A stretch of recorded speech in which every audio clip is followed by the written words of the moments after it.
क्षमा breaking Jain news. महान आत्माएं अपनी चिंता नहीं करती, महानुभाव धर्म की चिंता करते हैं। धर्म की चिंता करती है, अपनी चिंता नहीं होती। और यात्रा सकुशल हुई, लौट के आया। बोले ऐसी बरसात में तुम्हें कहीं कुछ नहीं हुआ? अरे होता कहते गुरु का आशीर्वाद था। होता कैसे? गुरु का आशीर्वाद था, कैसे हो सकता था? सही बोल रहा महानुभाव, गुरु का आशीर्वाद था कि उसकी सावधानी थी। सत्य क्या है? लेकिन भक्त क्या है? सत्य यह है कि उसकी सावधानी थी, और भक्त वो है दुनिया से कह रहा मालूम मेरे गुरु का आशीर्वाद था, इसलिए देखा इतनी भयंकर बरसात में भी, इतने डेंजर में भी कहीं एक मिनट को भी गाड़ी का कुछ नहीं बिगड़ा। क्योंकि ऐसा भक्त यदि एक भी मिल जाए तो काफी है। और पहले भक्त 1000 भी मिल जाए तो खतरनाक है। इसलिए मैं अपने भक्तों से कभी ऐसा भाव पसंद नहीं करूंगा तुम भगवान के भरोसे नैया डाल दो, गुरु के भरोसे नैया डाल दो, नमोकार मंत्र के भरोसे नैया डाल दो। नहीं, हम किसी के भरोसे नैया नहीं डालेंगे, हम खुद के भरोसे पर नैया ले जाएंगे।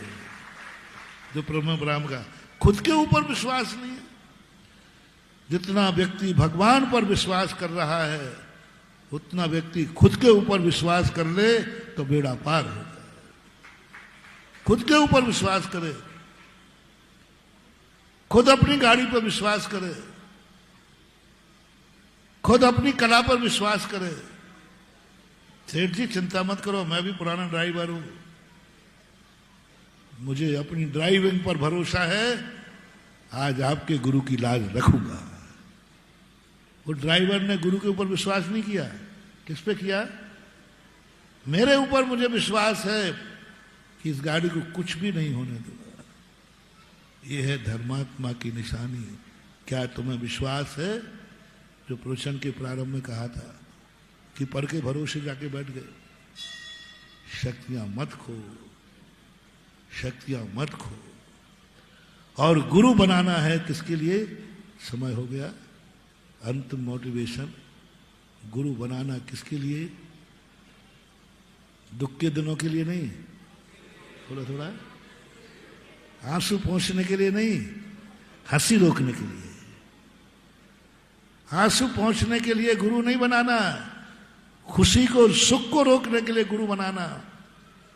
सद्भाव में गुरु नहीं बनाना, अभाव में हंसी आ जाए इसके लिए कला सीखने के लिए गुरु बनाना।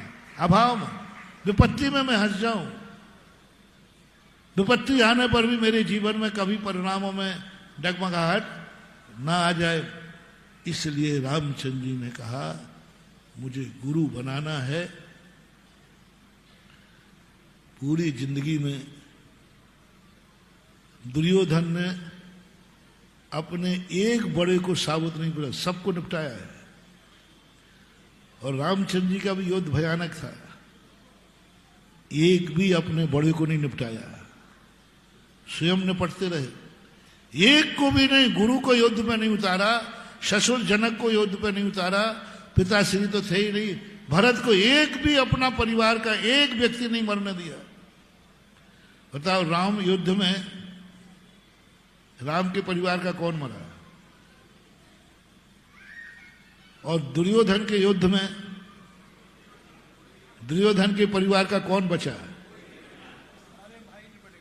सारे भाई ने एक नहीं बचने दिया, सारे बड़े बूढ़ों को एकदम लाइन पे लगा दिया। क्यों? रामचंद्र जी भगवान के गुरु के भरोसे नहीं थे। उन्होंने कहा कि नहीं, मुझे खुद अपने ऊपर भरोसा है, क्योंकि गुरु ने मुझे संकटों में हंसना सिखाया है। जो गुरु अपने शिष्यों के आंसू पहुंच करके हंसाता है, वो गुरु एक दिन बदनाम होगा। और वो गुरु जो संकटों में हंसना सिखाता है, ये जोड़ी मोक्ष तक चलती रहेगी। क्योंकि संकटों में हंसना सिखाया, संकटों में जीना सिखाया। रामचंद्र जी को गुरु ने संकटों में हंसना सिखाया था, वनवास में हंसना सिखाया था, संकटों में जीना सिखाया था। गुरु भी जिंदा रहे, राम भी जिंदा रहे। समय आपका हो गया। अभी अपन पटरी आ रही है लाइन पे, अभी ये भूमिका चल रही है, अब ये भूमिका चल रही है। अभी बीन चालू बीन नहीं बजाई हमने, अभी तो खोज चल रही है कि सांप किस बिल में है। सांप कौन से बिल में है, अभी तो ये संग्रह किया जाता कहां कहां कौन कौन से सांप हैं। और जिस दिन पता चल गया कि इस बिल में सांप है, उसी दिन बीन बजाना चालू करूंगा और सांप नाचता हुआ।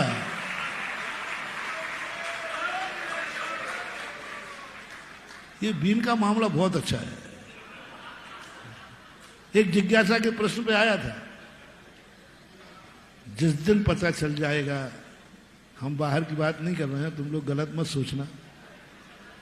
मैं तो अपने भक्तों के अंदर बैठा हुआ जो मिथ्यात्व रूपी सांप है, उसकी चर्चा कर रहा हूं।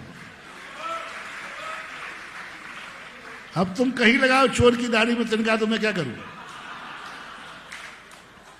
चोर की दाढ़ी में मैं तो मैंने पहले ही कहा, मेरा प्रवचन किनके लिए है? भक्तों के लिए। भक्तों की वामी में जिस दिन मुझे सांप दिख जाएगा, जिस दिन मुझे मिथ्यात्व पकड़ में आ जाएगा, जिस दिन कसाय रूपी नाग ने भक्तों के यहां, बस उसी दिन बीन बनाना चालू करूंगा और सांप को टोकरी में बांधूंगा और तुम्हें सम्यक दृष्टि बनाऊंगा। साधु की दृष्टि में सांप है मिथ्यात्व और नागिन है कषाय। इसलिए जब जब हम सांप और नागिन की बात करें तो भैया थोड़ा इधर भी रहना चाहिए। और जब गणेता सांप की बात करें तो तुम संस्थाओं पे मत जाया करो, थोड़ा अपनी आत्मा पे भी, कि इस मिथ्यात्व रूपी गणेता सांप ऐसी कुंडली बना के बैठा है कि वो हटने का नाम। जैन कुल में जन्म गया, प्रवचन सुन रहे हो, स्वाध्याय कर रहे हो, फिर भी मिथ्यात्व अभी जा, यानी गणेता सांप कुंडली बना के बैठा है। चिंता मत करो, इन गणेता सांपों की कुंडली नहीं खोली। अभी बीन तो बजाने दो।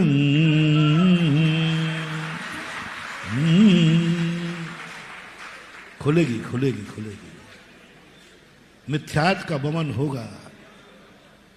पूज्यवर कुंदकुंज स्वामी ने कहा कि वक्ता यदि सच्चे हृदय से प्रवचन देवे और मिथ्यात्व की कुंडली ना खुले, ऐसा हो नहीं सकता। कितने मिथ्यात्व सम्यक दृष्टि बन गए, राजस्थान से पूछो। बने? तुम भी बनोगे, तुम्हारे अंदर भी आएगा। अभी मुझे बीन तो बजाने दो। अभी तो खोज रहा हूं कि तुम्हारे पास जो मिथ्यात्व है उसकी क्वालिटी क्या है। कोबरा है या पनिया छाप है या सांपों की वैरायटियां होती है। तो अभी तो ये चल रहा है कि तुम्हारे अंदर बैठा हुआ जो मिथ्यात्व सांप है उसकी जाति। पनिया सांप होगा तो बीन बजाने की जरूरत नहीं पड़ेगी, कोबरा होगा तो थोड़ा। और गणेता तो इतना खतरनाक है, वो सुनता ही नहीं, उसको तो नींद में रहता है। उसके लिए इतने जोर से बजाना पड़ेगी कि मेरे गाल भी फूल जाएगा। है मिथ्यात्व भी निदत निकाचित है।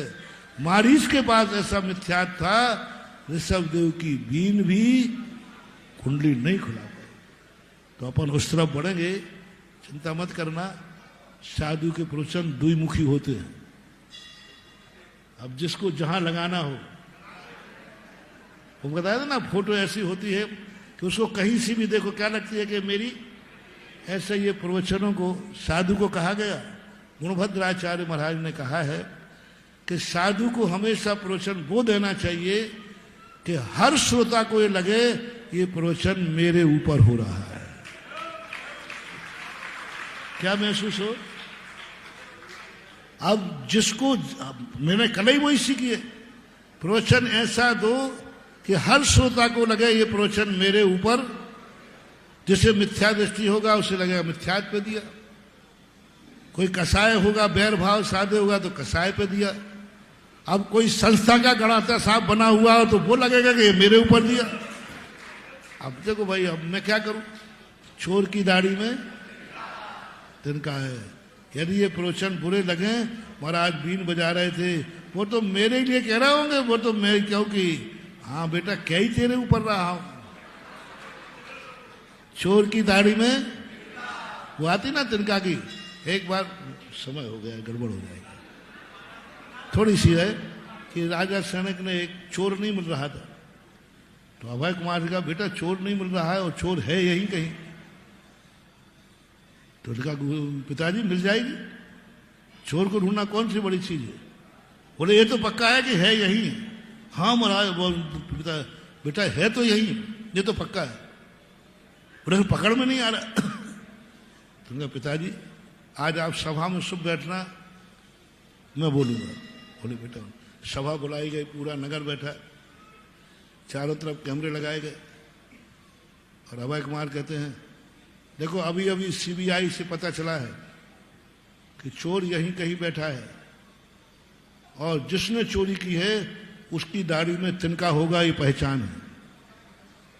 तिनका घास का। तो सब शांत बैठे रहे। एक पीछे बैठा था,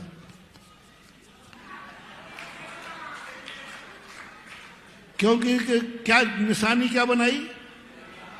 चोर वही होगा जिसकी दाढ़ी में, तो सब तो चोर थे ही नहीं, तो बोले हमारी दाढ़ी में हो ही नहीं सकता। लेकिन एक ने कहा अरे मैं तो चोर तो मैं हूं दाढ़ी। तो फिर अभय कुमार कहते हैं यू आर स्टैंड आउट, खड़े हो जाइए साहब। तब से वो कहानी चल गई, चोर की दाढ़ी में हो सागर वालों, चोर की दाढ़ी में तिनका मत बनाओ, इन प्रवचनों को बुरा मत मानो, इन प्रवचनों का आनंद मनाओ, तुम चोर नहीं हो। यदि तुम्हें टीस लग रही है, यदि तुम्हें चुभ रहा है, इसका अर्थ है कि तुम वही हो। तुम गणेता साहब थे, हो, और यदि तुम्हें आनंद आ रहा है, अरे अपन है ही नहीं तो अपन पे लागू हो गया नहीं, तो ना तुम थे, ना तुम हो, और ना तुम रहोगे। सम्यक दृष्टि को बुरा करने लगेगा, वो कहता मेरे में मिथ्यात है ही नहीं, अपन तो सम्यक दृष्टि है। तो ये स्थिति बनती है। इसलिए पुरुषों को जो जैसा चाहे वैसा मोड़ सकता है। और मेरे प्रवचन में तो तुम जिस दृष्टि से सुनोगे, मैं उसी रूप में देखने में आऊंगा। भक्त बन के सुनोगे तो अलग नजर आऊंगा, और दुश्मन बन के सुनोगे तो अलग नजर आओगे। आपको क्या बन के सुनना है? भक्त बन के सुनना है तो मजा ही मजा है, आनंद ही आनंद है। हाँ, महावीर भगवान की